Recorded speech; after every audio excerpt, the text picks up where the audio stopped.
De retour sur Canal Sud 92.2 dans Parlant Culture, Parlant Queer.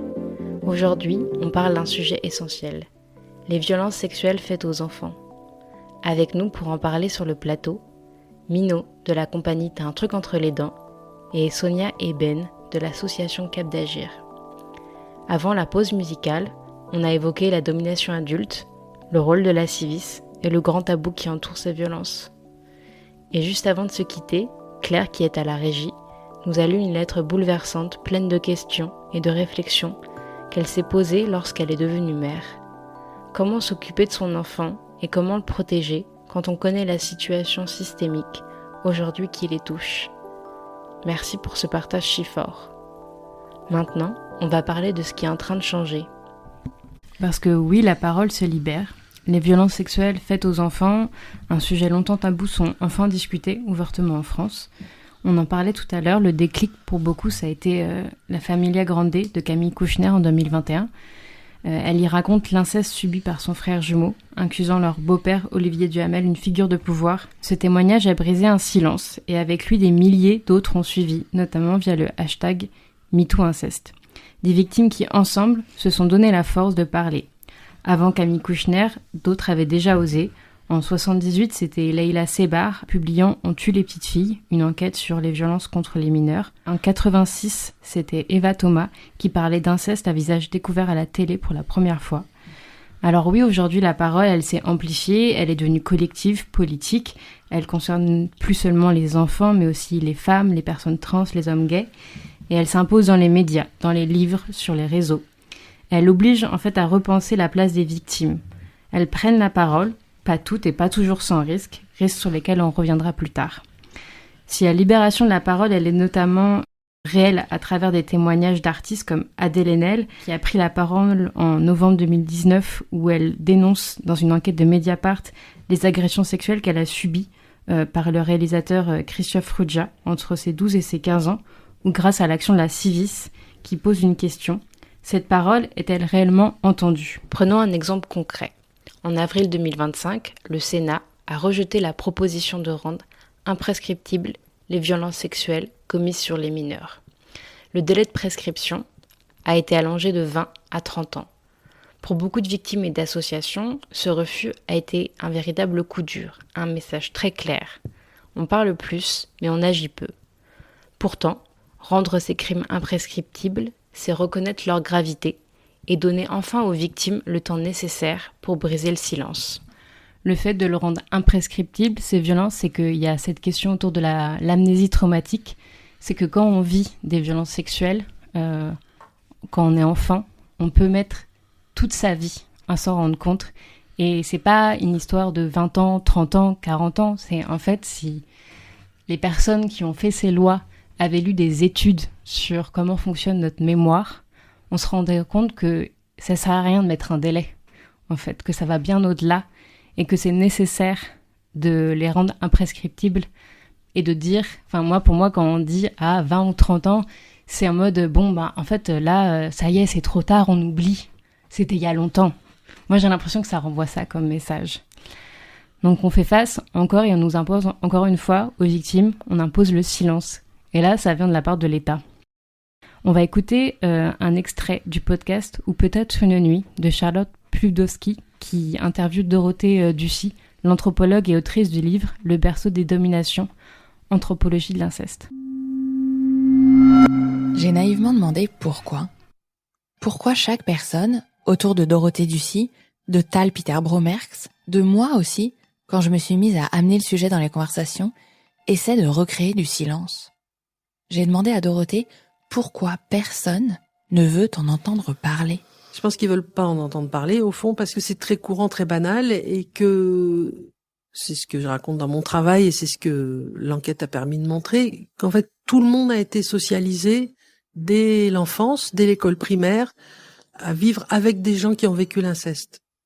Ne pas voir ces bibendums de silence, gavés de tous les mots qui ne sortiront jamais.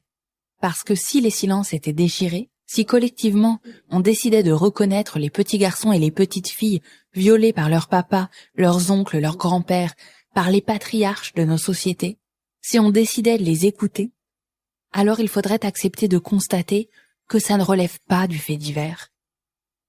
Ma mère, Dorothée, Tal, Daniela, Julie, Laure, ce ne sont pas des cas isolés. L'ampleur du problème est démesurée. Dans cette capsule sonore, on nous parle du silence. Ce silence si bien construit, si souvent imposé quand on essaie de parler.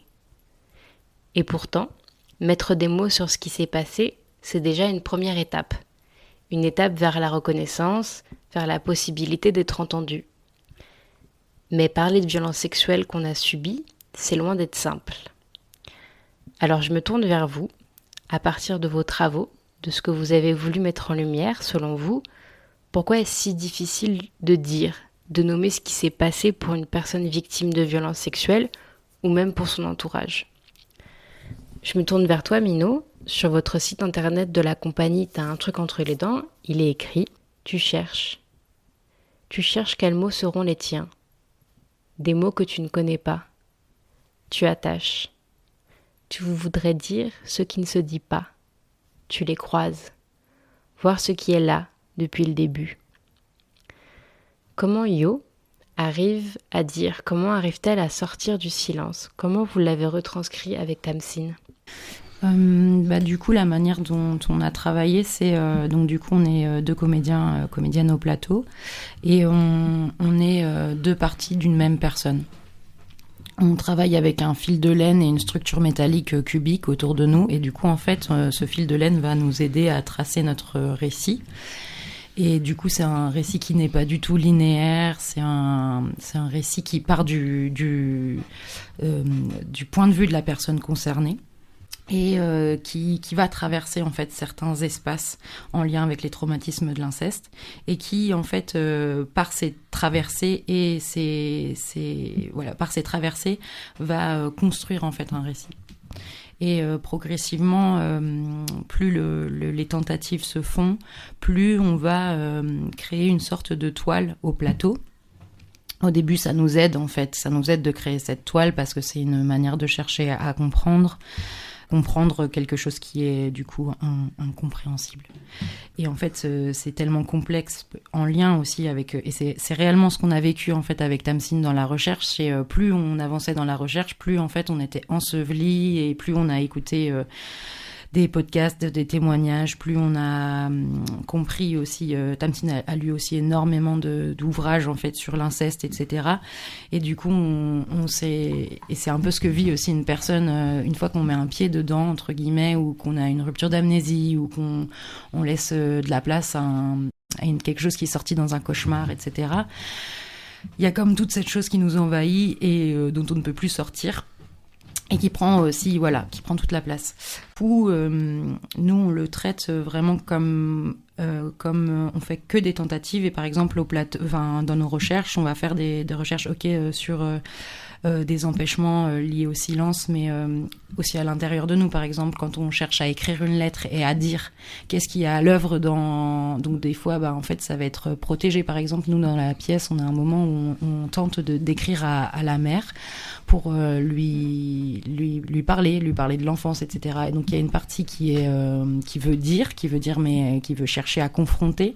Quand même, j'étais pas un enfant normalement joyeux. Il y avait des signaux en fait qui vient essayer de confronter, et l'autre qui veut à tout prix pas. Surtout, depuis nos points de vue, on n'a pas envie d'en rajouter en fait aussi sur les rôles des mères qui ont déjà beaucoup de pression, etc. Mais du coup, il y a toute cette partie qui veut protéger, genre non, mais t'inquiète pas, maman, tout va bien, aujourd'hui je suis allée à la piscine. Enfin voilà, en fait c'est un jeu, et du coup là, c'est pour ça que c'est un peu du pluridisciplinaire notre pièce, parce que là c'est un jeu de clown par exemple qu'on a utilisé pour aborder ça, cet empêchement là qui est l'envie de protéger l'envie de protéger. Voilà, on traite aussi sous plein de manières ces silenciations. Là, je suis encore hyper troublée par le texte que tu as lu. Il était magnifique, merci beaucoup. Je suis à fond, je suis assez émotionnée. Du coup, j'essaye de raccrocher les wagons. Mais je veux bien peut-être relancer plus tard si toi t'as envie de rebondir. Oui, peut-être dire que je pense que c'est très difficile pour les enfants. Ça les met dans des conflits de loyauté très, très, très forts. parler de ça. Il y a un double traumatisme. Je crois que c'est dit dans le podcast de Pudlowski. Qu'il y a d'une part en fait le traumatisme de la violence de l'acte en lui-même, de l'acte sexuel, et aussi, qui rend difficile, enfin qui traumatise les enfants avec donc ce que tu disais sur l'amnésie traumatique. Enfin du coup les enfants en fait pour survivre, en fait ils mettent du coup cette mémoire de ce qui est en train de se passer. Parce que la première fois est traumatisante et toutes les autres fois aussi, mais à un moment pour survivre du coup. Le cerveau, il met de côté cette information-là. Donc cette violence de l'acte. Et l'autre chose très difficile pour les enfants, c'est du coup par le dire, c'est renoncer à sa famille. Ça fait vraiment, il y a un double traumatisme. Et donc je pense que en fait c'est un combat aussi à mener. C'est la place de la famille dans notre société. C'est un vrai problème. C'est-à-dire qu'en fait tout est basé sur ça, c'est une institution, la famille, sur laquelle, du coup, se repose, comme on le disait, la structure patriarcale de notre société. Et en fait, il n'y a pas beaucoup d'alternatives qui sont proposées aux enfants. Et on sait très bien, malheureusement, que l'aide sociale à l'enfance, que tout ce qu'il y a, tout ce qui peut être proposé après, c'est pas la panacée. Il y a très peu de moyens, c'est pas joyeux. Enfin voilà, et ce truc vraiment de la famille, même dans les textes de la protection de l'enfance, il y a des enjeux. Alors bon, moi j'ai pas toute l'histoire des lois, mais je sais qu'en 2007, c'était sous Sarkozy, l'ancien président de la République, qui avait du coup modifié les lois de la protection de l'enfance, et que en fait le lien familial a été remis très très fortement dans ces textes-là. Et ça fait qu'aujourd'hui, d'ailleurs, c'est une préconisation de la Civise de dire que dans les cas d'inceste ou de violence sexuelle, si dans l'enfance, il faut pouvoir même temporairement arrêter l'autorité parentale le temps que, en fait, la justice fasse son travail, la prise en charge médicale aussi pour l'enfant, etc. Parce qu'en fait, on sait aussi qu'il y a des contextes où les enfants en fait, restent dans le foyer où il y a leur agresseur, le temps parce qu'il n'y a pas assez de moyens, etc.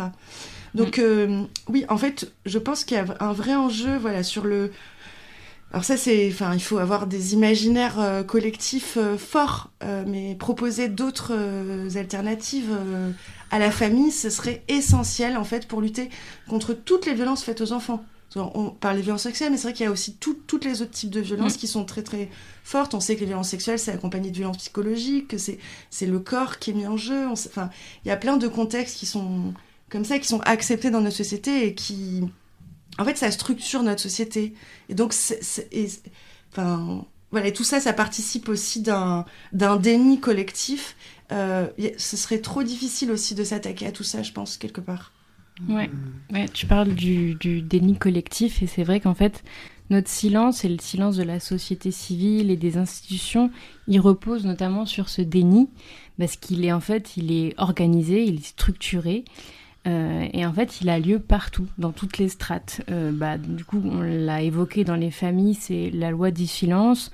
On minimise, on banalise, on fait pression sur l'enfant qui est dans une posture extrêmement dépendante et loyale parce qu'il a peur de faire exploser le noyau familial s'il parle. Il y a aussi le déni institutionnel, en fait, il y a énormément de classements sans suite. Amy t'en parlait tout à l'heure avec les chiffres que tu citais. Il y a plein de non-signalements de la part des professionnels qui n'arrivent pas ou ne savent pas détecter. Mino t'en parlait tout à l'heure avec le peu de formation que vous aviez eu quand tu étais directrice de séjour par des professionnels. Voilà, donc en fait, on fait face à un manque de formation de la part des gens qui pourraient le détecter, par exemple des policiers, des magistrats, des médecins, et ça, la Civis en parle dans son rapport. Et il y a aussi, donc Dorothée Ducy, j'en reviens à elle, elle parle de complicité sociale. Elle dit qu'en fait, c'est une société qui préfère protéger les agresseurs que croire les victimes.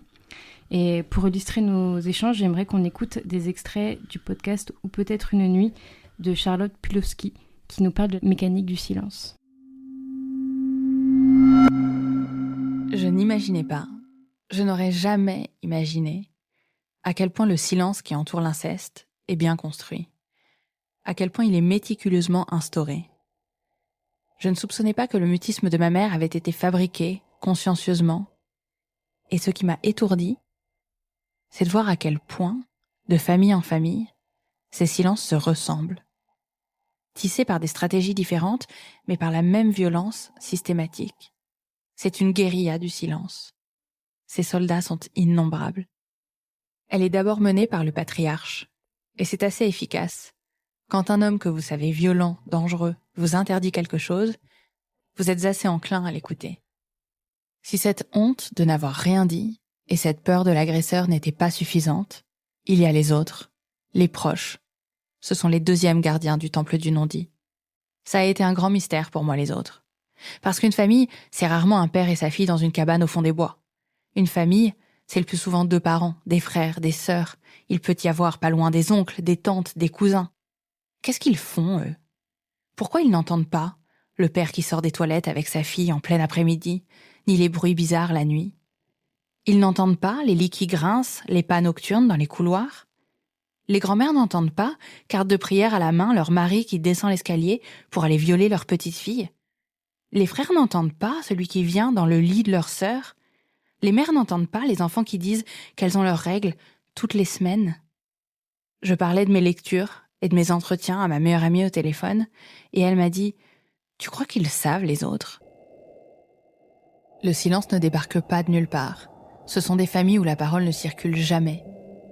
Et ce sont des familles où les femmes sont aussi parfois, souvent, violentées. Ces mères, que je craignais complices, elles ont aussi appris, petite fille, le silence. Au fil de mes recherches, une autre chose s'est mise à m'interpeller. Le 3e cercle du silence. Après celui de l'agresseur, après celui du 2e parent et des frères et sœurs, celui du reste de l'entourage. Ce silence-là prend souvent une autre forme, celle de l'oubli permanent. Dans cette capsule, la podcasteuse nous explique sa vision de la mécanique du silence. Jusqu'à présent, on a parlé de la CIVIS, des chiffres ahurissants qui entourent les violences sexuelles faites aux enfants et des différentes mécaniques du silence et de la silenciation. On se quitte en musique avec l'artiste My Lan. My Lan est une artiste franco-vietnamienne, chanteuse, mais également styliste, illustratrice et écrivaine, à l'univers espiègle et fantasmagorique. En 2021, l'artiste publie un livre pour enfants intitulé Le Loup aux éditions La Martinière, accompagné d'un titre musical et d'un clip vidéo pour briser le silence et accompagner les jeunes victimes d'inceste. On écoute le morceau Le Loup.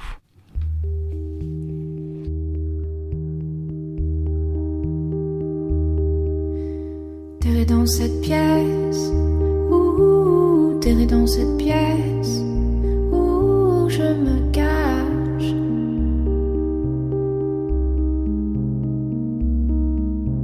Je suis prise au piège, surtout, je suis prise au piège, surtout quand je me lave.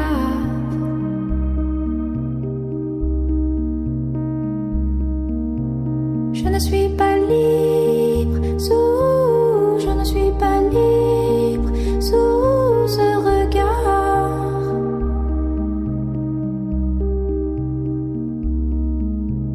Et sur le qui-vive, toujours, et sur le qui-vive, toujours ça me gâche.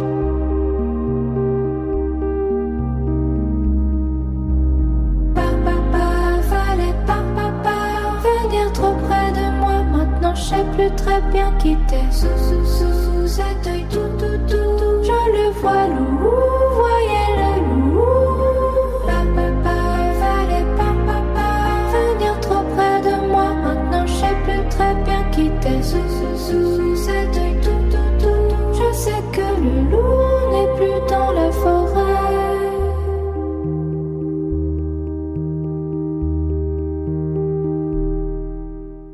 Regardant mes plaies, j'avoue, regardant mes plaies, j'avoue,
De retour sur Canal Sud 92.2 dans l'émission Parlons Culture, Parlons Queer. Aujourd'hui, on parle de violences sexuelles faites aux enfants. Dans la première partie, on a parlé de domination adulte et du rôle de la civis, de la mécanique du silence et du déni. On accueille sur notre plateau Mino de la compagnie T'as un truc entre les dents et Sonia et Ben de l'association Cap d'Agir basée à Toulouse. On le sait, les récits ont un pouvoir. Témoigner, mettre des mots, sortir ces violences du silence, c'est un acte fort. On va entendre maintenant la lecture d'un texte par la comédienne Hélène Schwaller. C'est un témoignage lu anonymement lors d'une audition de la Civis. Ce que je voudrais dire, c'est que je témoigne pour tous ceux qui sont morts, qui se sont jetés d'un pont sous un train. Je voudrais témoigner pour tous ceux qui ont choisi de mourir plutôt que de vivre dans le néant. Tous ceux qui en sont devenus fous, malades, réellement fous. Tous ceux qui n'ont pas pu sortir le chaos de leurs entrailles. Tous ceux qui ont fini par mourir de leur belle mort, mais en même temps découpés en deux et dévastés. Tous ceux qui ont passé leur vie murés dans le silence.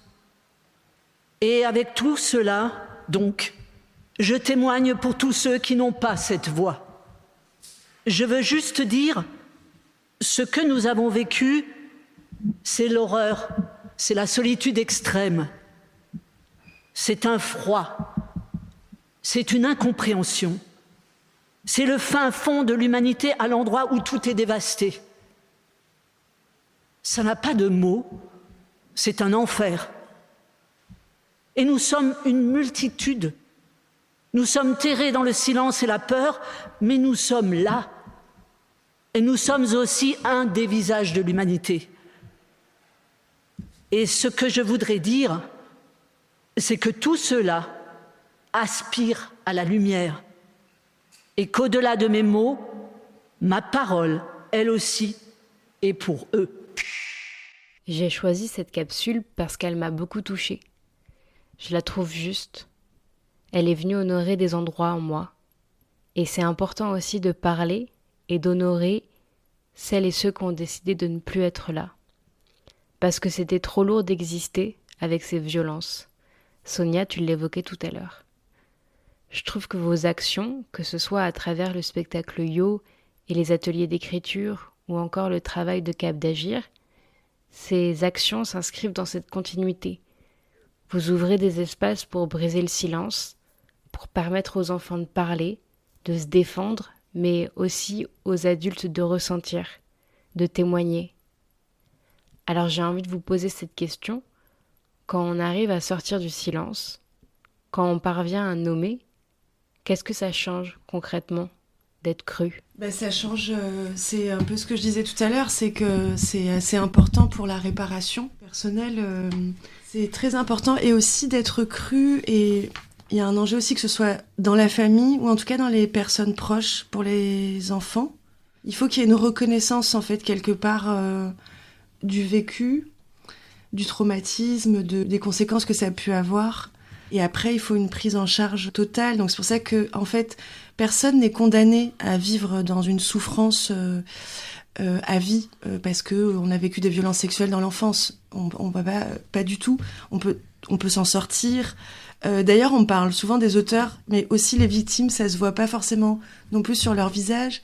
Il y a tout type de victimes. Il y a des victimes qui vont développer qui vont payer des conséquences sur leur santé. Du coup, il y a aussi beaucoup de conséquences sur la santé des personnes, que ce soit physique ou psychologique. Ça peut être des maladies chroniques, ça peut être des problèmes cardiovasculaires, ça peut être des problèmes de fonctionnement du système endocrinien, des fonctions vitales, des sens. Les violences sexuelles ont beaucoup de conséquences sur la santé physiologique aussi, psychologique évidemment, mais aussi sur le corps. Ça transparaît. Donc ça va être important d'envisager un parcours de soins qui prenne à la fois en compte une réparation psychologique par de la thérapie, mais aussi une réparation du corps. Ça, c'est aussi très important. C'est pour ça que les luttes aussi au niveau de la prise en charge des victimes ou de l'indemnisation même des victimes quand il y a eu une réparation judiciaire. C'est très important aussi d'avoir un confort de vie qui permette du coup de se réparer. En tout cas, juste pour être plus simple et être cru, ça permet de dépasser son traumatisme, c'est très important.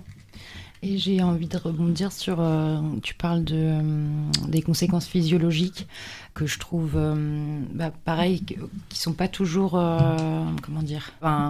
qui sont un peu invisibilisées ou du moins, je trouve que d'avoir un accueil de la parole par rapport à tous ces vécus internes, parce qu'en fait, du coup, les traumatismes fabriquent des tas de séquelles à l'intérieur du corps, et il y a aussi, du coup, une réaction physiologique, et du coup, il y a comme une rééducation, en fait, c'est nommé, là, j'ai envie de parler de l'ouvrage qui s'appelle Plaisir honteux, de Michel Desaulniers. Il n'est plus édité, mais on peut le trouver sur Internet, et il est vraiment super, et il y a pas mal de témoignages sur justement en fait toutes les séquelles physiologiques, et notamment le fait qu'il y a des mécanismes en fait qui Muriel Salmona, elle en parle aussi dans un des podcasts, sur le fait de se sentir monstre à l'intérieur, et le fait d'avoir peur d'être autrice soi-même de violences sexuelles sur des enfants. C'est comme quelque chose qui est rentré dans la physiologie, comme aussi toutes les imprégnations physiologiques aussi, quand soi-même on a plus tard une sexualité, d'avoir aussi tous ces traumatismes qui viennent exister à ces endroits-là.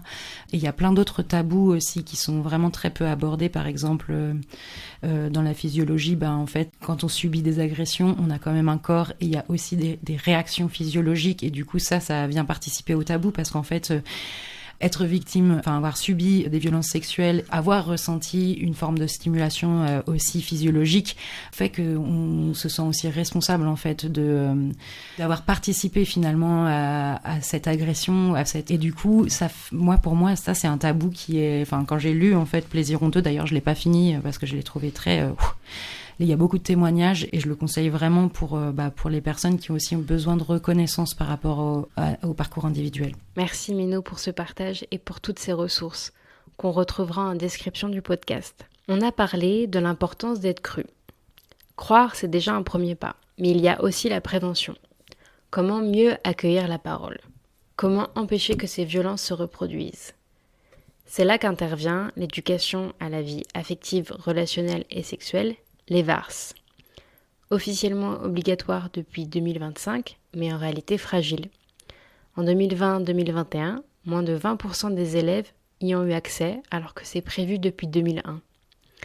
Le programme a été actualisé, mais sans intervenant extérieur pour le primaire et sans formation généralisée pour les enseignantes, enseignants.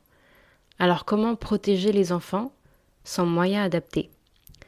Face à ces manques, des associations comme Cap d'Agir, Colosse au pied d'argile ou En avant toutes prennent le relais. Elles interviennent directement auprès des enfants, des familles, des professionnels avec des outils concrets, scénettes, jeux de rôle, lecture jeunesse. Tout pour aider les enfants à reconnaître, à nommer et à refuser la violence. L'autodéfense des enfants, c'est ça. C'est impliquer la confiance, la capacité à dire non et à impliquer les adultes pour créer un vrai réseau de protection. Alors je me tourne vers vous. Qu'est-ce qui peut aider un enfant ou un adulte à parler ? Alors après, ça dépend dans quel contexte. En tout cas, on peut se dire qu'en tant qu'adulte, en tant que personne appartenant à notre société, on peut, dans plein de sphères différentes de la vie, aborder ces questions-là avec les enfants de son entourage. Donc, ça peut être dans sa famille, donc, évidemment auprès de ses enfants si on est parent. Même si on n'est pas parent, ça peut être auprès de ses nièces, ses neveux. Ça peut être dans son club de sport, ça peut être dans sa classe, ça peut être dans son association de quartier. Donc, la question, c'était comment ou... Qu'est-ce qui peut aider un enfant ou un adulte à parler ? Alors déjà, j'ai envie de dire, en tant qu'adulte, parler de ces sujets-là, des violences, avec les enfants de son entourage. Il faut vraiment s'enlever toutes ces idées que ça va mettre des idées dans la tête des enfants, que à leur âge, ça va leur faire perdre leur insouciance. Enfin ça, il faut vraiment l'évacuer. On peut absolument adapter du coup ce qu'on dit aux enfants à leur âge avec des mots qui sont adaptés, mais en parlant quand même du sujet. Donc parler de ce sujet-là, je pense que c'est vraiment essentiel. En vrai, nous, quand on intervient dans des écoles et tout ça, on sait que tous les enfants qu'on voit n'ont jamais parlé de ces sujets-là. Donc c'est toujours une première fois où ils entendent parler. Alors ils entendent beaucoup parler de harcèlement, ça c'est sûr, mais sur les autres types de violences, pas trop, et notamment quand ça concerne la famille. Parce qu'il y a quand même toute cette figure aussi de l'inconnu, en fait les violences c'est des gens extérieurs, etc., qui est très très présente dans leur esprit, et du coup c'est dur de casser ça. Donc parler de ce sujet, et ensuite si par exemple on est enseignante ou enseignant ou animatrice d'un accueil périscolaire, on peut essayer de parler aux enfants dont on repère peut-être un petit endroit de mal-être ou de quelque chose qui va pas, en demandant tout simplement à l'enfant comment il va, comment ça va. J'ai l'impression qu'en ce moment ça va pas trop, et si l'enfant sur ce moment-là se sent pas de parler, en fait on peut revenir un jour après ou un peu plus tard et lui dire mais en fait j'ai l'impression que en ce moment c'est pas très facile pour toi, t'as l'air fatigué, je m'inquiète. En fait lui montrer qu'on est là, qu'on est disponible et vraiment disponible pour pouvoir accueillir cette parole. En fait proposer un accueil de manière rassurante et d'être émotionnellement aussi prête à accueillir cette possibilité, c'est très important. Les enfants en fait ils ont beaucoup d'empathie, et ils ont peur en fait de briser des équilibres en parlant, et du coup c'est pour ça qu'en tant qu'adulte, quand on bosse en tout cas avec des enfants, proposer ça c'est très important. Et par rapport à ce qui aide en général les personnes adultes aussi à nommer, ou du moins à conscientiser, il y a dans beaucoup de récits il y a souvent en fait un élément déclencheur, et donc ça peut être un fanzine, peut être une pièce de théâtre, ça peut être un film, ça peut être une personne qui en parle à côté de nous et qui du coup fait en fait qui a un écho, ça peut être plein d'éléments qui soient intérieurs ou extérieurs, mais généralement il y a une étape qui participe au fait de capter aussi, et de dire ok, parce qu'en fait nous justement dans le récit il y a aussi ce truc de comment dire un truc dont on n'a pas les mots. Moi je pense que j'ai pas le mot viol, le mot inceste, je l'ai eu j'en ai eu conscience assez tard aussi, et donc du coup je pense que pour mon cas en fait le mot inceste je l'ai découvert par un fanzine, et pour mon histoire propre oui ça m'a aidé à comprendre en fait que j'étais concernée, et c'était très tard quoi, et du coup c'est moi je pense que ce qui aide c'est de conscientiser que en fait des choses qu'on subit et qu'on croit être normales sont des violences, et souvent la deuxième phase c'est là je l'ai dit à une personne qui m'a aidée à faire la deuxième phase de le verbaliser en fait, de dire ok je crois que j'ai subi un inceste, voilà.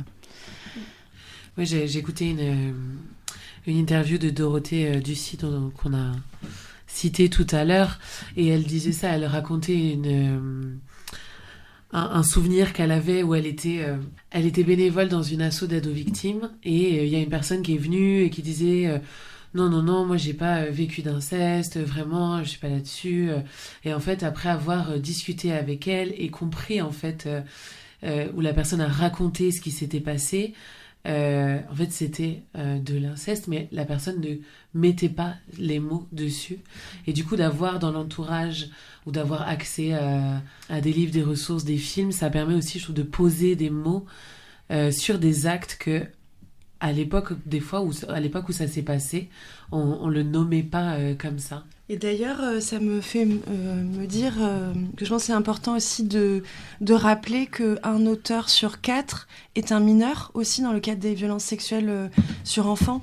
Et du coup, nous, c'est des choses qu'on essaie de dire aux enfants en atelier, que ça peut être effectivement un papy, un papa, une maman, une mamie, une tante. Enfin, on nomme un peu tout. Et aussi un cousin, un frère, une sœur, un ami, enfin, de la famille. Voilà, c'est important de nommer clairement aussi auprès des enfants de pas faire de détour aussi, des fois de dire les choses simplement. C'est important, et aussi d'essayer d'utiliser leurs mots, ou en tout cas de les faire trouver en fait les choses. Ils ont beaucoup de savoir en fait autour de ça, les enfants. Des fois il faut juste les guider un peu pour que ça émerge, et construire avec eux du coup ces réponses-là. Mais voilà, nommer aussi que c'est bon, Dorothée Ducy, elle en parle sur les jeux sexuels, mais c'est quand même très très présent. Enfin, nous, encore, la semaine dernière, on a eu une révélation d'une enfant qui nous a dit individuellement que sa cousine lui faisait vivre des actes sexuels depuis qu'elle était toute petite. Et je pense que c'est dû, parce que cette fois-là, on avait aussi beaucoup insisté sur ça. Et en fait, ça marche, c'est important.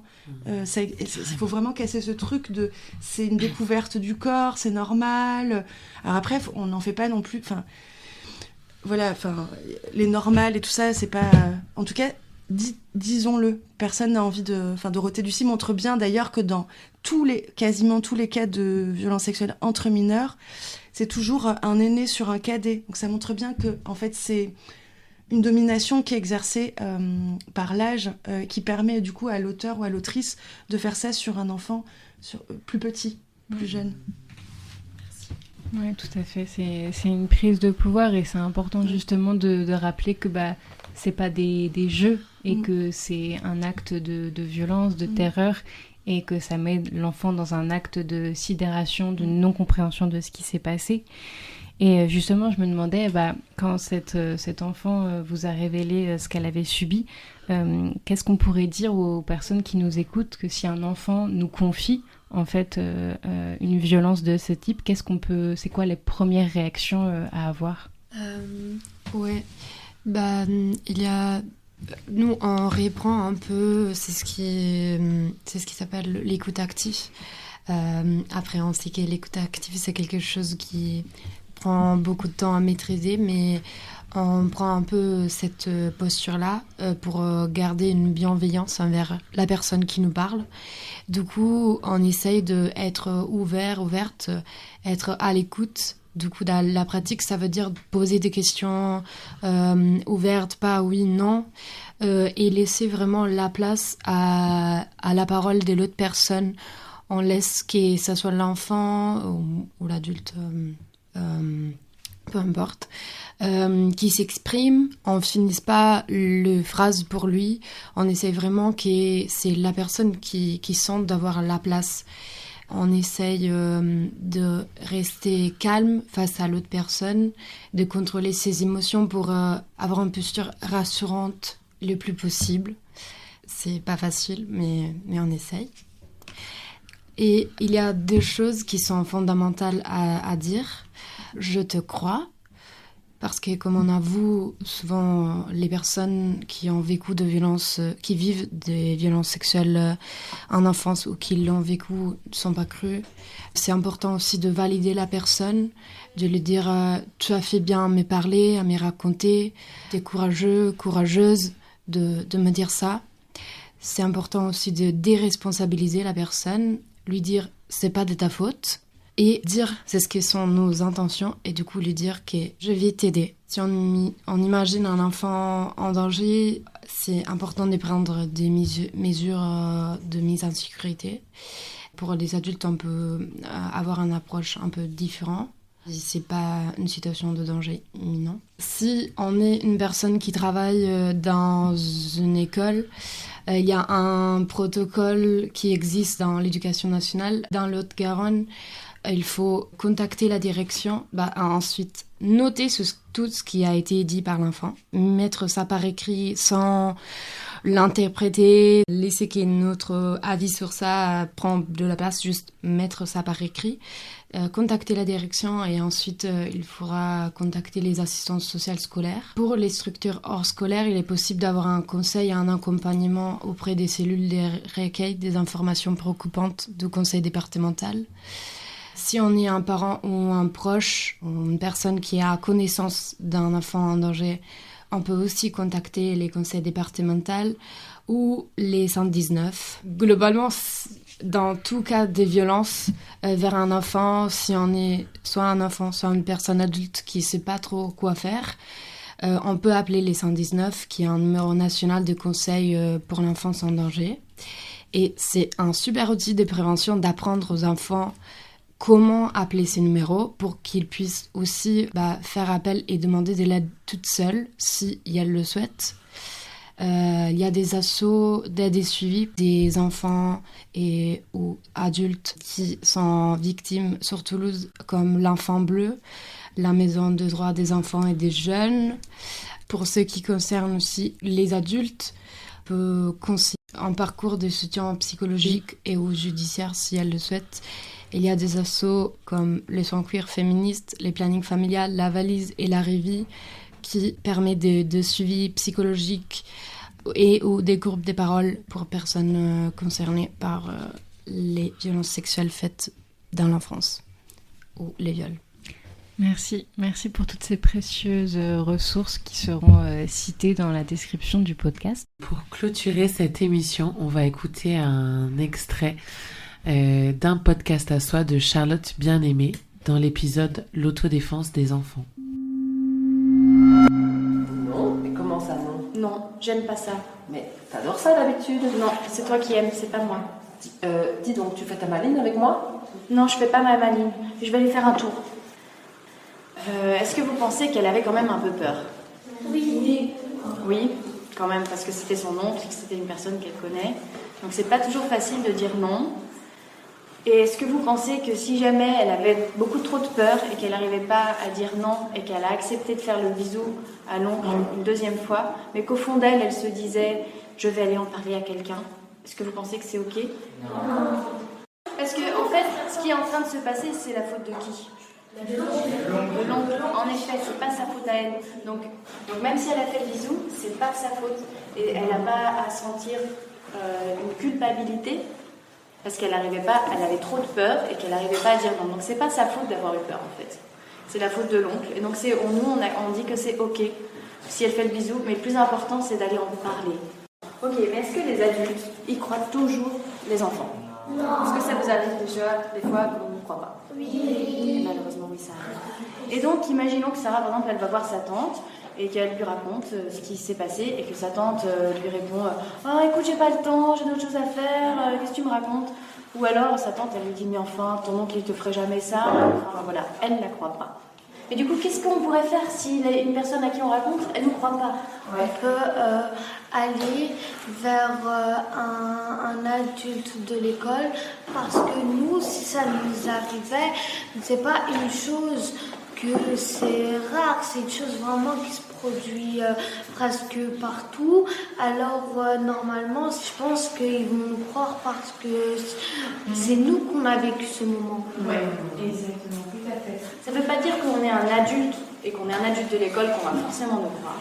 Et donc si on n'y arrive pas au début, une personne elle ne croit pas, après une autre personne ne croit pas, il faut essayer de continuer à chercher une personne qui peut nous croire et à qui on peut parler et raconter son histoire et une personne qui va bien vouloir nous aider pour se sortir de ce problème.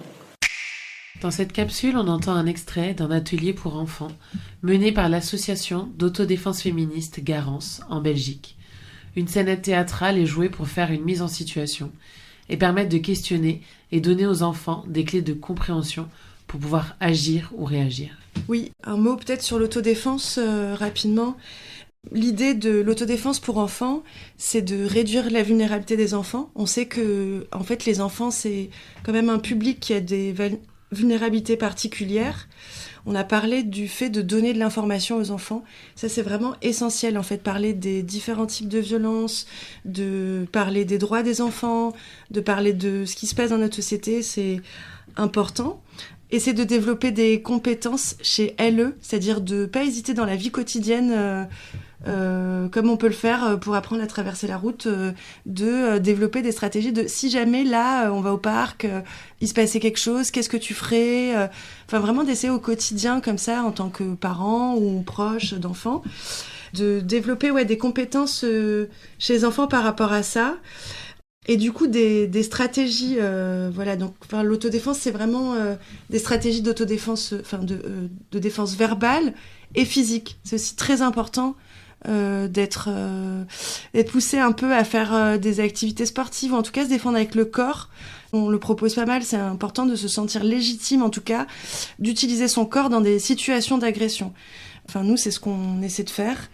Et peut-être un conseil qui peut être utilisé partout, c'est d'apprendre aux enfants à désobéir.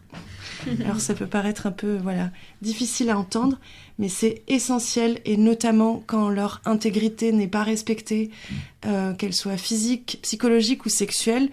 Il est important que les enfants remettent en question l'autorité des adultes qui ne les respectent pas. Et ça, c'est des choses qui se travaillent sur le long terme, petit à petit, par tous ces trucs du quotidien, de développer les compétences, de rendre les enfants courageux par rapport à dans leur vie, en fait, de les pousser à s'opposer, à dire non, à s'affirmer. Ça fait vraiment partie des stratégies très importantes et qui peuvent beaucoup les aider dans des situations d'agression. Voilà. Ouais, je trouve ça... ça me fait du bien, en fait, d'entendre ça.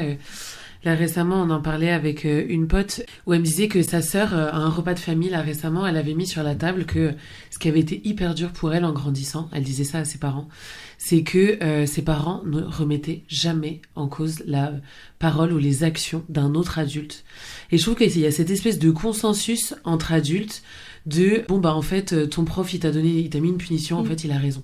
Et ça vaut, je trouve ça trop intéressant en fait de mettre des mots là-dessus, à déconstruire ça et de donner les outils aux enfants pour pouvoir déconstruire ça aussi, et que c'est pas parce que ce sont des adultes qu'ils ont tout pouvoir et tous les droits. Tout à fait. Ouais. Et que ta remise en cause n'est pas de l'insolence. Parce que souvent on leur dit tu réponds, t'es insolent, t'es mal élevé, tout de suite ça devient un problème d'éducation, alors qu'un enfant est peut-être en train d'exprimer un désaccord ou une limite qui a été franchie, et tout de suite on va venir le dévaloriser et délégitimer dans sa parole. Alors qu'en soi... La semaine dernière, on a eu un témoignage d'une enfant en atelier. Du coup, on essaie de développer ça pendant l'atelier avec les enfants, de qu'est-ce que vous pouvez répondre et tout. Et elle nous racontait que sa grand-mère lui faisait souvent des réflexions sur des critiques sur son poids, en fait, sur son physique, elle a dit. Elle essaie de faire gaffe. Et du coup, on lui dit « Ah bon et qu'est-ce que t'as fait, du coup ?» Et elle était là, en fait, une fois, je lui ai répondu. Et donc, on lui demande « Mais du coup, qu'est-ce que ça a créé comme réaction de sa part ?» Elle a dit « elle était surprise. » Et du coup, en fait, de valoriser... elle a été très courageuse de dire ça à sa grand-mère, même si ça va se reproduire. Et en fait, ça lui a fait beaucoup de bien. Elle a vu que sa grand-mère s'attendait pas à cette réaction. Et du coup, peut-être que ça va l'encourager à refaire, à réitérer cette force, intérieure, du coup, qui peut permettre d'arrêter des situations qui sont pas justes pour les enfants. De se protéger, en fait. Dire, moi, je suis en capacité de me protéger et je te le dis, que ça te plaise ou que ça te surprenne, mais... C'est ça. Oui, leur redonner du pouvoir d'agir. Tout à fait. On arrive à la fin de notre émission consacrée aux violences sexuelles faites aux enfants. Le podcast sortira en 2 épisodes et sera disponible sur YouTube, Spotify et Canal Sud. Dans l'émission, on a fait beaucoup de références, donc elles seront en description du podcast. Et on peut suivre du coup les actualités de la compagnie T'as un truc entre les dents sur leur site internet, Instagram et Facebook. Ouais, carrément. Et on essaye de tenir le plus possible à jour.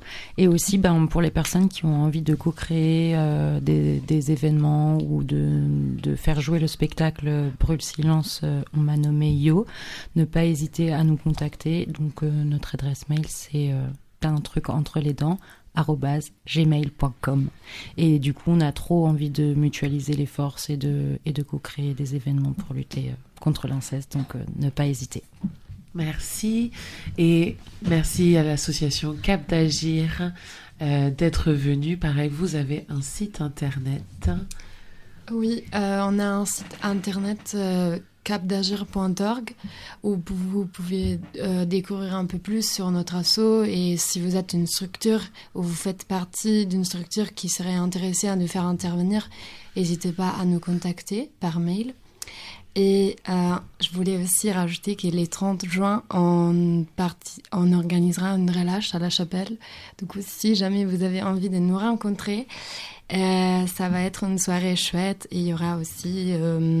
Une universitaire, ouais. Oui, une universitaire, une intervenante universitaire qui parlera. Et on va manger, on va s'amuser aussi. Ouais. Et qui va venir, du coup, qui s'appelle Claudia Serban et qui va venir parler de l'empathie à l'égard des enfants. Donc de quoi poursuivre ces réflexions. Trop bien. Super, merci beaucoup. Merci, ouais. Un immense merci à vous trois, Mino, Sonia et Ben, d'avoir partagé vos expériences et vos connaissances sur le sujet. Merci pour votre écoute. Un grand merci à Claire, à la régie, et pour ce texte merveilleux qui nous a beaucoup touchés. Et merci à Canal Sud pour cette belle opportunité de venir vous conter nos queerités. On se quitte en musique avec l'artiste Suzanne et son morceau « Je t'accuse », artiste engagée qui mêle électro et chanson pour porter des messages forts. Avec son titre « Je t'accuse », elle dénonce les violences sexistes et sexuelles avec des paroles percutantes et une énergie saisissante. Un morceau à la fois puissant et nécessaire qui donne voix à la colère et à la résistance. Voici « Je t'accuse » de Suzanne.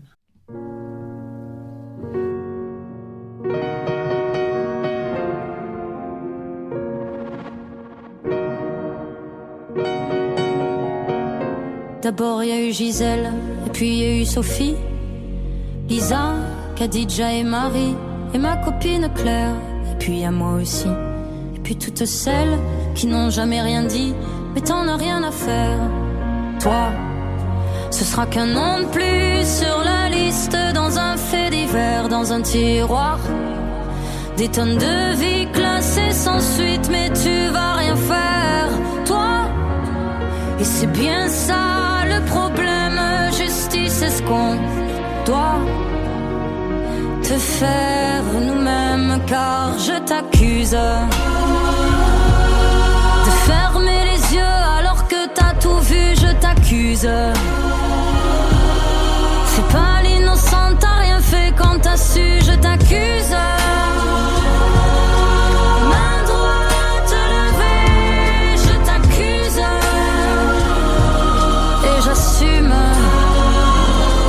T'étais où? Sûrement que t'existes pas. Pourquoi t'es jamais là quand on ne croit plus qu'en toi? Demande à tous les gosses que tu ne protèges pas. Tous les monstres ne sont pas que dans les salles de cinéma. Mais t'en as rien à faire, toi. Ce sera qu'un nom de plus sur la liste, dans un fait divers, dans un tiroir. Des tonnes de vies classées sans suite, mais tu vas rien faire, toi. Ou faudrait qu'on t'harcèle, justice, est-ce qu'on doit te faire nous-mêmes, car je t'accuse de fermer les yeux alors que t'as tout vu, je t'accuse. Fais pas l'innocente, t'as rien fait quand t'as su, je t'accuse. Main droite levée, je t'accuse. Et j'assume. Et j'assume. Pour toutes celles que la violence a condamnées au silence, je t'accuse. Pour celles qui avaient prévenu mais que t'as jamais entendu, je t'accuse. Pour celles qui prennent la plus lourde des peines, pour les victimes de ton système, je t'accuse et j'assume.